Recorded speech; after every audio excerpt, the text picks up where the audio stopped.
A reading from the Gospel of John.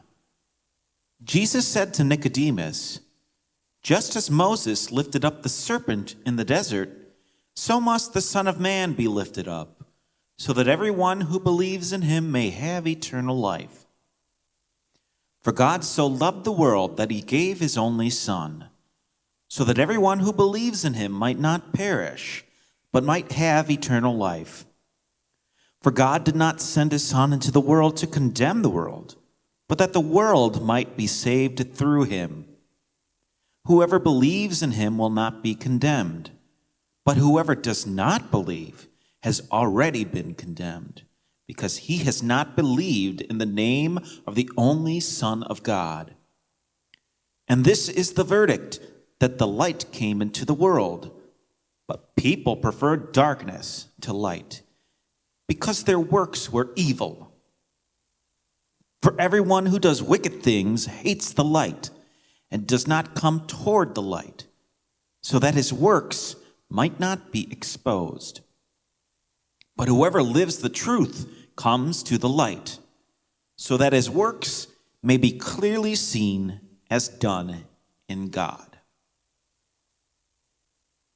When reading today's gospel, it's important to understand that John's community was very much in the minority within Judaism to this point. They are, of course, still a sect within Judaism. But the differences between them and the rest of Judaism were to the point where it was almost irreconcilable. As a result, the Jewish Christians weren't just seen as a harmless sect of Judaism. They were viewed more on the heretical end of Judaism. And how do we know this? By the time John's gospel is written, the Jewish Christians are kicked out of the synagogues. They aren't welcome within mainstream Judaism. This event would help pave the way for the full separation of Christians from Judaism. So when we listen to today's gospel, it's important to understand these harsh contrasts from the righteous believers versus the condemned non-believers as a reactionary response to John's community essentially being excommunicated from Judaism. It really hurt. It was extremely painful. Their whole identity was essentially stripped away. As a result, it's reasonable for them to be angry, even to the point that the language might seem extreme by appearing black and white or right versus wrong.